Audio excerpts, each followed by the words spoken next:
Thanks, Gareth, for this opportunity. Absolutely amazing to speak about, the role in mental health and obviously massive issues in terms of our young boys growing up. Did you have any role models growing up, positive males in your life? Well, I did, looking back. Things I took for granted, really. My dad, my granddad.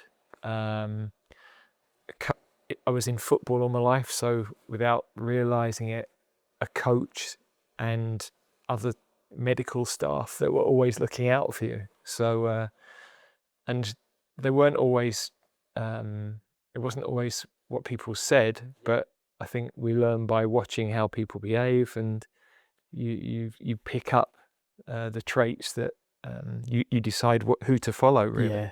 Why are role models so important, specifically for boys? Well, I think there's almost a tiptoeing around the differences between boys and girls, but the reality is we are different. Yeah. And I think that what seems to have happened over a long period of time is there seem to be less role models in a boy's life. A lot more lads from fatherless homes, which Yeah. single mums are doing an unbelievable job. But that leaves a gap because, my son and my daughter go to my wife or me for different things. That's just how it is. That gap's then also there in schools because there's a real shortage of male teachers in schools. Yeah. And we don't have youth clubs and youth workers to the level that we had in the old days. So that then means there's a gap that's being filled by online influencers or the gang at the end of the street. And boys like to be part of a group, a gang. It might be a positive group, it might be a sports club, it might be... They're just looking for that connection, aren't they? That collective collectiveness as they well. want to belong to something. Yeah, and that's it. And so if we leave that space open, then it'll be filled by people that will especially prey on lads that might be at a vulnerable moment. Yeah. Do you have any regrets you'd like to share with the younger generation? Hundreds. Which part of my life do you want me to talk about? I don't know, something that really sticks with your past, and if it's all right, and how you kind of got through that mentally. Yeah. Well, look, I think that most people in life are very hard on themselves. So I think I'd have been a better player if I hadn't worried so much about the mistakes I made. And, your brain causes you to think about the mistakes more than you think about the good things. Our brains are wired in a certain way to do that. So I think it was important to take responsibility when things went wrong or if I didn't play well. Absolutely. But I often took on far more responsibility for things that I wasn't necessarily responsible for, or I was an overcritical voice in my own head at times when I was younger. So I'm always, when I talk to young people, reassuring them that, look, things will go wrong. It's good to learn from them and it's good to challenge yourself, but it's also very easy to be overcritical and affect your own confidence, really. Do you think some of those tougher moments kind of shaped who you are now? Definitely. I think we're a resilient species, but you only develop resilience by going through difficult times, setbacks, things that have gone wrong. And they're brilliant moments both for learning, but also to be able to say, actually, right, I've come through that.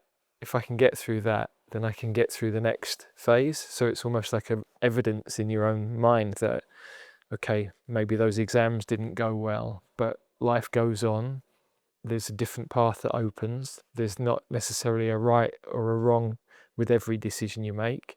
There's just a different route that life goes. So if you're not academically minded, can we find the area where you excel, for example? And, can we find the people to give you the skills that are going to help you to go and find a job that you enjoy, something that you're really good at? Yeah. I think you've touched on it a little bit there. There's such a focus on, academic attainment and that kind of end result. There's not so much about the holistic attainment or, the development of the child. And also, I think schools need to be doing more vocational stuff to kind of match the interests of the child as well. So the children I work with, children with ADHD, their kind of educational journey is captured in a 2-hour exam, where I know that doesn't, capture their creativity and all their kind of unique strengths as well.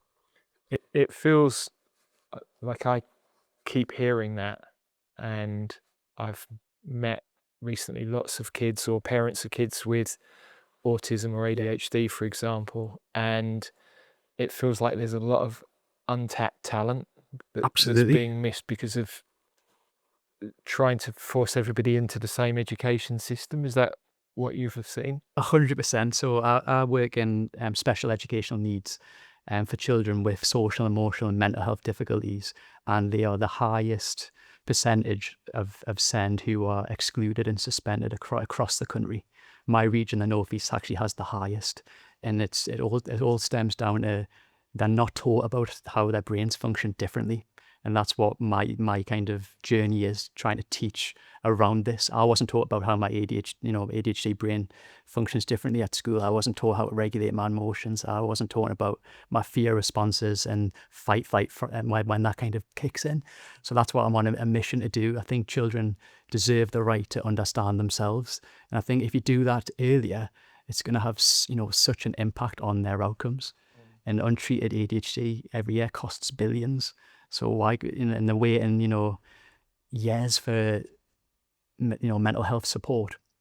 Whereas if we actually educate them in schools in the first place, rather than, trying to, obviously maths and English, massively important, but I'm saying that there's a space to learn about yourself as well. Yeah. To me, it feels hugely important. We're not getting the best out of Absolutely. a lot of these boys, and very often boys with those issues behave in a way that gets them excluded. Absolutely. And girls kind of, we spoke to a psychologist who told us girls kind of withdraw a bit more. And they're better they're statistically better. I know there's obviously different presentations, but they are generally better at hiding it than boys. It's harder for the boys to hide the hyperactivity, and it comes out in behaviour. And obviously there's a link between a lack of dopamine, and it's trying to encourage those positive, dopamine sources rather than, the negatives. You've probably had it before where you're in a classroom, a child targets another one to get like a little bit of a kick. Yeah. That's dopamine seeking. So well, how do we make that positive? Well, you can get dopamine from actually helping someone out, from an accomplishment from somebody else, from an act of kindness, from movement. So yeah, that's I'm on a big mission for that. So I think we are, very well aligned on this. So there's a rise at the minute of something classed as NEET, so not in education and employment or training. And we've kind of touched about it a little bit before. Those pathways, those post-16 pathways, I think the issue comes back to a lot of jobs that you have to have a certain level of qualification to access it, or you need experience. Well, if you're 16, you don't have the experience to access this. This was, picked up in your documentary, which is a real issue. So what do you think we could change at school? I've got an idea, but I'd be interested to see what you think. Okay, well, I'll go first, but I want to hear yours, definitely. I think that there's less focus on vocational skills at school. And so if you're not academically minded, for some reason, it's almost as if we've frowned upon some of the vocational skills, and we've frowned upon things like apprenticeships. And that used to be such a great route into work. So in my time, 5% of kids went to university. It's now 50%. And I can't believe that that's the perfect route for all of those kids. Yeah. Which means they're then missing out on early opportunities for work experience. In the documentary, we had to go a step further back with some of the lads, so they couldn't get work experience. So we had to say, well, maybe you might have to volunteer, because the perfect opportunity might not come. But if you volunteer, you'll develop some skills. You'll have it on your CV. Yeah. And then when your CV goes in, and the kids are facing this problem of CV goes in, they get rejected, and often with no feedback. But you're at least showing that a willingness to work, a willingness to learn. You've got a different set of skills. Because employers are saying they're not work ready. which some of the things are they're not on time, and if you can iron all those things out Yeah. in volunteering or work experience, then I think that can be beneficial. 100%. But you'll have a No, far better you've answer. nailed it. Absolutely nailed it. I just think in year 9, when you have your options, so in the morning, then you do your maths and English and all your core skills, because they're still massively vital. In the afternoon is where you could, follow a trade, follow a personal interest, but actually gain 2 years experience. So if you wanted to be, I don't know, like a joiner, you actually, you go and do joinery for, an afternoon. So you do this in Monday, Tuesday, Wednesday. That's 10 hours experience you would do in a week. Yeah. And then when it comes to, 16, oh, well, I've already got 2 years experience. Oh, that's fantastic. How did you get that? Oh, well, I've actually been learning skills. And if it's something you're interested in, you will obviously, you'll do it. Yeah. Because it's something you're interested in, your passion. But the issue is some of the options aren't linked to passions. Sure. Yeah. There's a good debate to be had perhaps around what is the education system for, and part of that's got to be employability at the end. Absolutely. I think. So otherwise we've just got a lot of good answers to pub quizzes later in our life. Perfect. Well, thank you so much for your time. Brilliant. Thank you.